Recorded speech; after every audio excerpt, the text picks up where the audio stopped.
presidente Jair Bolsonaro criticou a divulgação de dados do INPE, o Instituto Nacional de Pesquisas Espaciais, sobre desmatamento no Brasil. Para Bolsonaro, divulgar dados alarmantes prejudica o país. Abro aspas para o presidente. A questão ambiental aí fora é, na verdade, psicose ambiental. Você tem que combater se tiver desmatamento. Não é justo, aqui dentro, fazer campanha contra o Brasil. No mínimo, se o dado for alarmante, ele, no caso, Ricardo Magnus Osório Galvão, o diretor do INPE, deveria, em tom de responsabilidade, respeito e patriotismo, procurar o chefe imediato, no caso o ministro, e dizer: olha, ministro, temos uns dados aqui, vamos divulgar, devemos divulgar, o senhor se prepare. Assim que deve ser feito, e não de forma rasa como ele faz, que coloca o Brasil em situação complicada. Um dado desse aí, da maneira de divulgar, prejudica a gente. Essa foi a fala do presidente Jair Bolsonaro. De acordo com os números do INPE, divulgados no início desse mês, o desmatamento na Amazônia Legal brasileira atingiu 920,4 quilômetros quadrados em junho, um aumento de 88% em comparação com o mesmo mês do ano passado. Bolsonaro minimizou as críticas feitas ao diretor do órgão, justificou que os números divulgados lhe pareceram os mesmos do ano passado e que ele ficou achando que poderiam não estar condizentes com a verdade. Não gostou da fala do presidente, velho? Olha, você tá fora do Brasil e assistir a esse tipo de declaração é como assistir a um episódio de Stranger Things. Você tem a impressão que você tá no Upside Down, que aquilo não é possível tá acontecendo no mundo real. Porque um presidente da República se põe a contestar dados de um órgão do próprio Estado, do próprio governo, né, que é para municiar o Estado e as suas políticas públicas sem nenhum outro dado, porque é ok você criticar dados, desde que você tenha outros que lhe sirvam de base. Olha, este dado está errado porque o correto é este daqui. Não com base apenas no seu achismo ou nesse tipo de coisa ridícula, paroquial. Você tem que chegar para o ministro, ministro, tem um dado. Para ele as pesquisas servem para quê? Para você fazer o esquema aí, Cooper. Você divulga aquilo que é bom e o resto você enfia embaixo do tapete. Em que mundo essa pessoa vive? Que tipo de república é essa que o presidente quer e que seus apoiadores defendem ou batem palma? É isso que a gente quer para o Brasil? A gente quer que vire uma republiqueta em que os dados servem apenas para quando eles são positivos e eles são escamoteados, são tirados do nosso conhecimento, da gente como população pagadora de impostos, cidadã. Não temos o direito de conhecer os dados, é isso?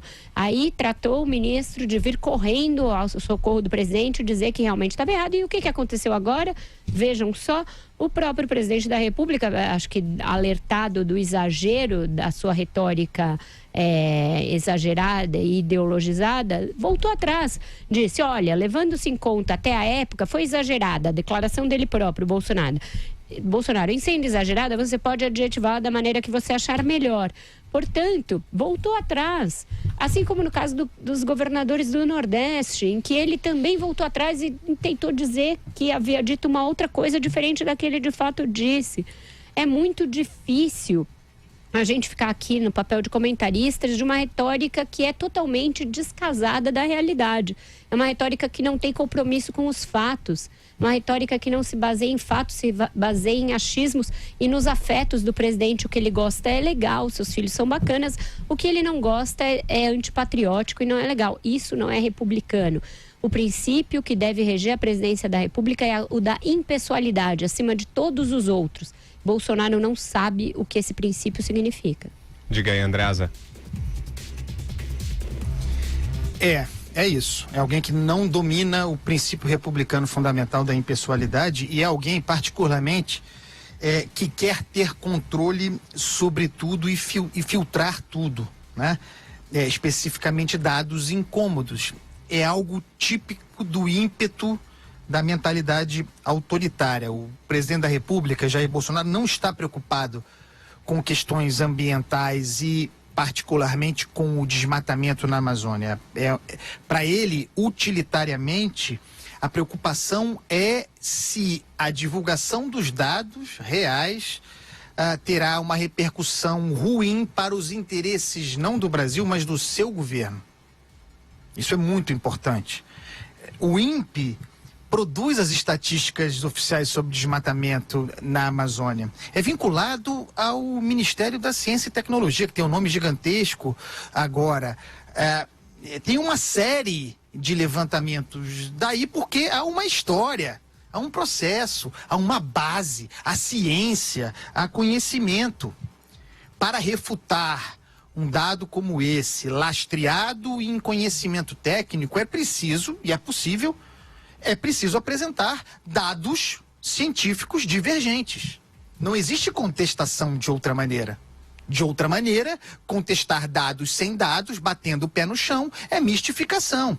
É tentativa de impor a ignorância. Então, uma pergunta é, em qual levantamento? Porque é o seguinte, o presidente da República, depois ele volta atrás. Mas isso exige que nós falemos sobre a origem. Porque tem método nesse esticar e afrouxar de cordas. Então a pergunta fundamental é essa, e serve para tudo. Em qual levantamento alternativo, cujos indicadores sustentariam a desconfiança do presidente, ele se fundamenta na hora de atacar a pesquisa do INPE. O que está no fundamento disso, minha gente, é o desprezo profundo pela pesquisa, pela estatística, pela ciência, pelo estudo, pela universidade. Isso é o que está aí na origem desse tipo de manifestação. Pode ser aplicado a várias ocasiões. E aí vem o senhor Marcos Pontes, né? Vou abrir aspas aqui para o ministro. Segundo o ministro, a contestação de resultados, assim como a análise e discussão de hipóteses, são elementos normais e saudáveis do desenvolvimento. Eu estou absolutamente de acordo. Mas contesta com o quê, ministro? Qual é o dado que o senhor apresenta para contestar, para refutar os números do INPE? Não adianta bater o pé no chão, não adianta se juntar à ode à ignorância e à estupidez. Pelo amor de Deus, Deus não tem nada a ver com isso. Agora, não dá para o senhor falar em desenvolvimento da ciência. Ou o senhor fala em desenvolvimento da ciência e apresenta números, dados que lastreiem a sua contestação, ou não dá. Ou garanta o seu emprego, é legítimo, cada um sabe onde aperta o próprio calo. Vai lá, Alexandre. Esse assunto é muito sério por dois motivos. Por um lado, as questões de sustentabilidade ambientais, elas são realmente muito ideologizadas, não é só no Brasil, no mundo. Eu, por exemplo, aqui nesse programa, quando o Emmanuel Macron tentou constranger o Bolsonaro naquele encontro do G20, tentando colocar na mesa o Acordo de Paris e fazer algum tipo de chantagem em relação a comércio, eu fui o primeiro a criticar. Acho que tem muita ideologia colocada na mesa, mas óbvio e evidentemente o presidente deveria ter muito cuidado na hora de fazer uma crítica se ele não tem algo para colocar no lugar, se ele não tem um cálculo melhor para oferecer para a opinião pública e para o cidadão. Nisso eu estou 100% fechado com meus colegas de bancada. Eu acho que é isso mesmo. Não existe ideologia, existe em todos os lados nessa questão, existe muito chute, forçação de barra, alarmismo, terrorismo. Tem muita gente que ganha dinheiro com fazendo terrorismo aquecimentista ambiental. Ok, tem tudo isso, mas para criticar, e deve-se criticar quando for o caso, critique-se com argumentos melhores, dados melhores e cálculos melhores. Ou então a gente vai cair naquele problema de se brigar com o número.